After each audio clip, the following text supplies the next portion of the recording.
हमारे बाएं हाथ का खेल है। अर्थात इस बात में हम पारंगत हैं। करगत वेद तत्व सब तोरे। ये वेद के तत्व क्या है, ये समझने का विषय है। चारों वेद के तत्व क्या हैं? शैलेश बाबू, शैलेंद्र जी ना, हाँ शैलेंद्र जी, हाँ जौन हो, शैलेश हो, शैलेंद्र हो, पाणे जी, अब बढ़िया है। चारों वेद के तत्व क्या है? जब गुरुदेव भगवान वशिष्ठ जी ने चारों भाइयों का नामकरण संस्कार किया, राम जी, भरत जी, लक्ष्मण जी और श्री शत्रुघ्न जी का, तो नामकरण करने के बाद गुरुदेव श्री चक्रवर्ती जी महाराज से कहते हैं, महाराज वेद तत्व नृप तव सुत चारे। ये गुरुदेव भगवान वशिष्ठ के श्रीमुख वचन है। महाराज आपके चारों पुत्र वेद के तत्व हैं। ऋग्वेद, यजुर्वेद, सामवेद, अथर्ववेद, ये जो चार वेद नारायण भगवान हैं, इन चारों वेद भगवान के सार तत्व हैं राम जी, भरत जी, लक्ष्मण जी और शत्रुघ्न जी। यहां भरद्वाज जी कहते हैं याज्ञवल्क्य जी से कि प्रभु चारों वेद के तत्व आपके करगत हैं। मेरे मन में एक संशय उसी तत्व से संबंधित है। याज्ञवल्क्य जी बोले कहिए, संशय कहिए। बोले यही तो बात है। कहत सुमोहि लागत भय लाजा। अपने संशय को आपके सन्मुख प्रकट करने में मुझे लज्जा आ रही है और भय लग रहा है। आप दर्शन करिए, किसी से कुछ पूछना भी चाहिए तो किस भाव से पूछना चाहिए, प्रसंग का दर्शन करिए। कई लोग प्रश्न को पूछने नहीं आते, प्रश्न का उत्तर जानने नहीं आते, प्रश्न के उत्तर को देने वाले को जानने के लिए आते हैं। पहले हम लोग जब कथा प्रारंभ किए थे ना, तो बहुत लोग प्रश्न लेकर आते थे। एक प्रश्न तो गुड्डू भैया मैं इतना सुना, जैसे बिहार की ओर कथा करने जाऊं, हर कथा में 2-4 लोग मिल जाएं। प्रश्न क्या? महाराज सुदामा जी के बाबूजी का क्या नाम था? पहली बात, राम कथा में सुदामा जी कहां से आ गए हो? यदि आ भी गए हैं तो सुदामा जी से मतलब रखो ना, उनके बाबूजी तक क्यों जा रहे हैं? हम तो सीधा कहते थे भैया हमको नहीं मालूम। वो उत्तर जानते हैं, वो इसलिए पूछने आए हैं कि महाराज को कितना पता है ये जाना जाए।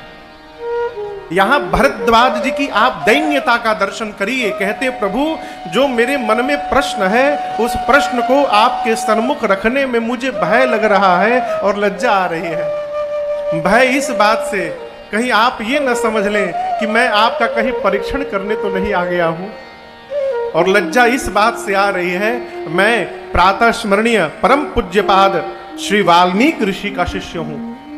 इतने बड़े ऋषि के शिष्य होने के बाद मेरे प्रश्न को सुनकर आप कहीं मेरे गुरु जी के विषय में न सोचने लगे, न जाने वाल्मीकि जी ने अपने शिष्य को क्या क्या सिखाया है। इतनी छोटी सी बात इनको नहीं मालूम।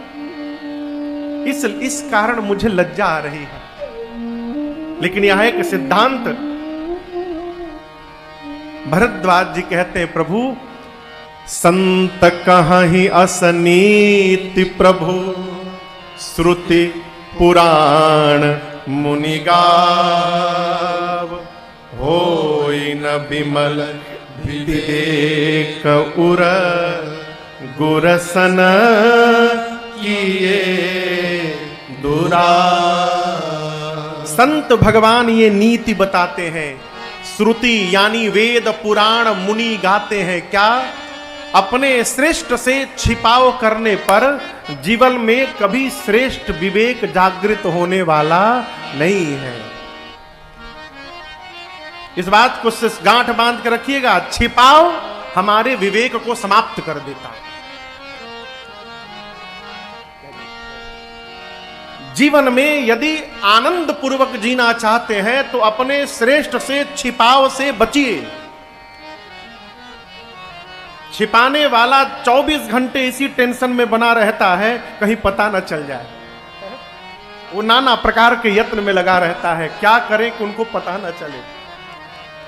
यहां भरद्वाज जी कहते हैं, श्रेष्ठ से दुराव करने पर विमल विवेक की प्राप्ति होना असंभव है, इसलिए मैं आपसे छिपा नहीं सकता। श्री याज्ञवल्क्य जी, मेरा प्रश्न है, ये राम जी कौन है? क्या प्रश्न है? राम कवन प्रभु पूछूं तो ही, राम कवन प्रभु पूछूं तो ही, कहिया बुझाए कृपा निधि मोहि, कहिया बुझाए कृपा निधि मोहि, एक राम अवधेश कुमारा, एक राम अवधेश कुमारा, तिनकर चरित विदित संसारा,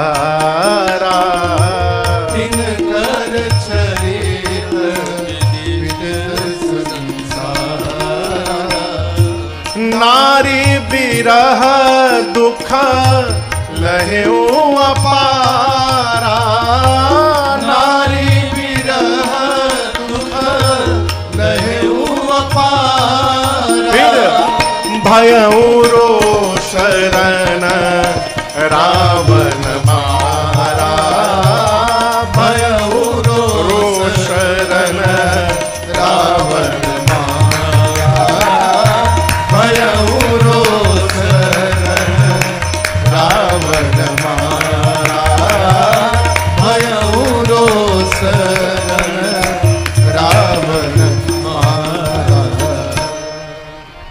श्री भरद्वाज जी ने प्रश्न किया, प्रभु राम जी कौन है?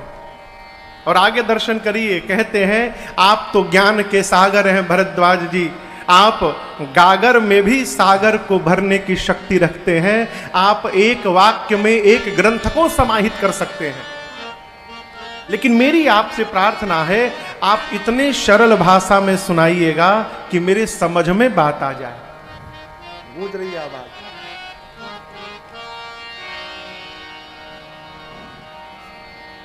एक राम जी को मैं भी जानता हूं, चक्रवर्ती सम्राट महाराज दशरथ के पुत्र राम, जिनकी पत्नी मां सीता जी का हरण हुआ। राम जी को क्रोध आया और युद्ध में जाकर राम जी ने रावण का अंत कर दिया। मेरा प्रश्न आपसे है याज्ञवल्क्य जी, जिन राम जी को मैं जानता हूं, क्या भगवान शंकर जी भी उन्हीं राम जी का नाम जपते हैं, कि मेरे वाले राम जी कोई और हैं और शंकर जी वाले राम जी कोई और हैं? ये मेरा प्रश्न है। जय हो, जय हो, जय हो। है? भरद्वाज जी के प्रश्न को सुनकर याज्ञवल्क्य ऋषि आनंद में आ गए। यहां दर्शन करिएगा, भगत से जब कोई भगवान के विषय में प्रश्न करता है ना, तो जो वास्तव में भक्त होगा वो आनंद में आ जाएगा। भगवान के विषय के प्रश्न को सुनकर भक्त ही आनंद में आएगा। अपने विषय में भी इस बात का चिंतन करना चाहिए, क्या हम जगत की चर्चा को सुनने पर आनंद में आते हैं कि जगदीश की चर्चा को सुनने में आनंद में आते हैं? यदि हमको भगवान की कथा सुनने पर समय की घड़ी का पता नहीं चलता तो हम भगत हैं, और यदि कथा सुनते समय हर 5 मिनट पर हमको घड़ी देखनी पड़ रही है, इससे अच्छा उठ के चले जाइए। क्यों बैठे हुए? इसका अर्थ है हमारा मन नहीं लग रहा। भरद्वाज जी के प्रश्न को सुनकर श्री याज्ञवल्क्य जी गदगद हो गए। बोले, मुनिवर, मैं आपकी चतुराई को समझ गया। आप चाहो सुने राम गुण गूढ़ा,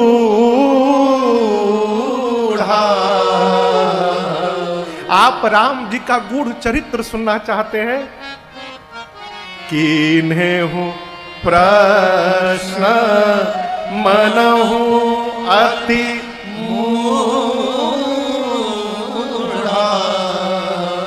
इसीलिए आपने मूढ़ बन करके प्रश्न किया। हमारे एक चाचा थे, अब तो नहीं रहे, कहते थे बाबू अपने से विद्वान के आगे मूर्ख बन करके बैठना चाहिए। विद्वान के सन्मुख यदि विद्वान अपने को मानकर बैठेंगे तो बैठते रहिए, जीवन में कुछ प्राप्त होने वाला नहीं है। प्राप्त तभी होगा जब आप अपने को खाली मानेंगे। खाली मानिएगा तो जहां जाइएगा वहां से भर के आइएगा। और यदि मान करके बैठे कि हम तो पहले से भरे हुए हैं तो कुछ प्राप्त होने वाला नहीं है। भरद्वाज जी को याज्ञवल्क्य जी बोले, आप गूढ़ कथा सुनना चाहते हैं इसलिए मूढ़ बनकर प्रश्न किए ना, मैं आपकी चतुराई समझ गया।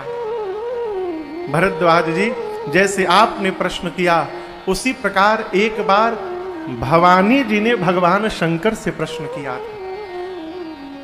उस प्रसंग को मैं बाद में सुनाऊंगा, बीच में एक दूसरी कथा सुनाता हूं। श्री याज्ञवल्क्य जी कथा को लेकर गए त्रेता में। एक बार त्रेता जुग माही शंभु गए कुंभज ऋषि पाहे। एक बार त्रेता युग माही शंभु गए कुंभज ऋषि पाहे। फिर संग सती जग जननी भवानी पूजे ऋषि अखिलेश्वर जानी।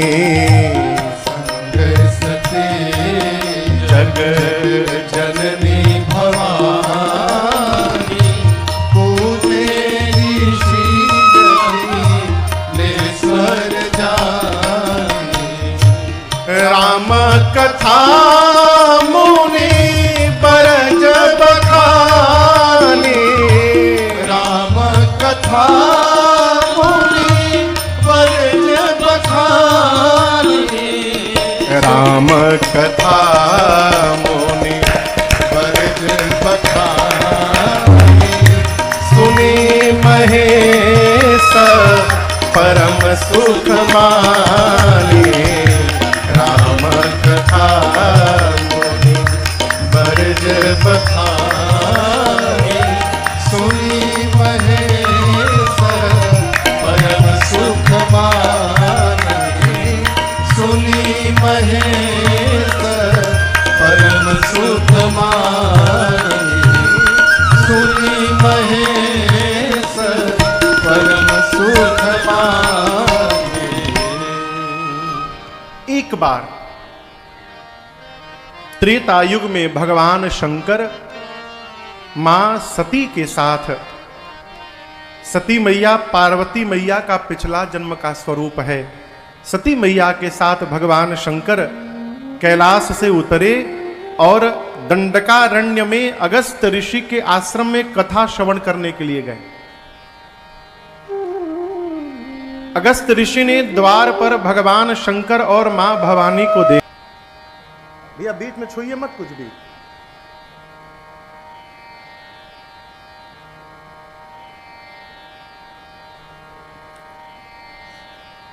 अगस्त ऋषि ने भगवान शंकर और मां भवानी जी का स्वागत किया, पूजन किया षोडशों प्रकार। अब यहां दर्शन करिए। अगस्त ऋषि जब भगवान शंकर और मां भवानी की पूजा कर रहे थे तो बाबा ने सोचा, अद्भुत है प्रभु, आप वक्ता होके श्रोता की पूजा कर रहे हैं। इसी व्यवहार को मां सती ने दूसरी दृष्टिकोण से देखा। अर्थ इनका ज्ञान हमारे ज्ञान से कम है, अभी ज्ञान कम है तो ये कथा क्या सुनाएंगे। परिणाम 9 दिनों तक कथा भई और कथा सुनी महेश परम सुख मानी। केवल बाबा ने कथा श्रवण की। कुछ दिन शंकर भगवान रहे, विदा लेकर चलते समय अगस्त ऋषि को रघुनाथ जी की भक्ति ही दान के रूप में दिया और मां सती को लेकर कैलाश की ओर चले। त्रेता युग का समय है, राम जी का अवतार भी हुआ है। भगवान इसी दंडकारण्य के पंचवटी में हैं। जिस समय बाबा कैलाश की ओर चले उससे 1 घंटे पूर्व रावण सन्यासी का रूप बनाकर आया और छल करके उसने मेरी मां का हरण कर लिया। राम जी लक्ष्मण जी मां के वियोग में मां को ढूंढ रहे हैं। शंकर भगवान आकाश मार्ग से कैलाश जा रहे हैं। मन में सोच रहे हैं कथा सुन के कान को तो तृप्त कर लिया हूं। अचानक यदि शंभो समायाते ही राम है देखा,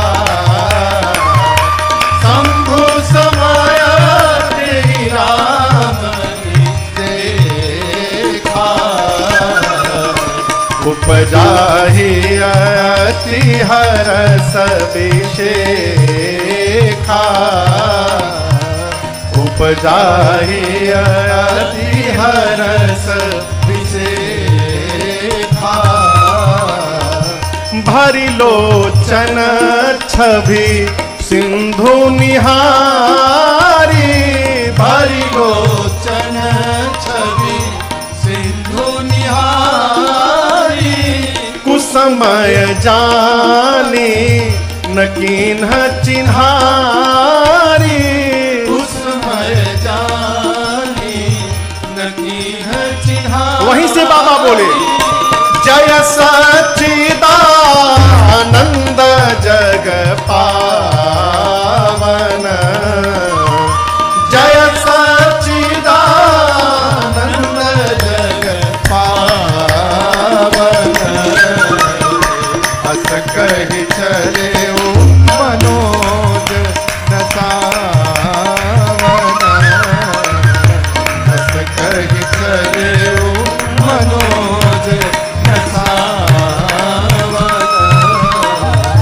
हस कहि चले मनोज दसावन। बाबा को कैलाश जाते समय अचानक मन में सोच ही रहे थे कि कहीं विधि दर्शन हो, कैसे दर्शन होगा। तब तक अचानक रघुनाथ जी दिखाई पड़ गए। बाबा टकटकी लगा कर देखने लगे हो है, भरे लोचन छवि सिंधु निहारी।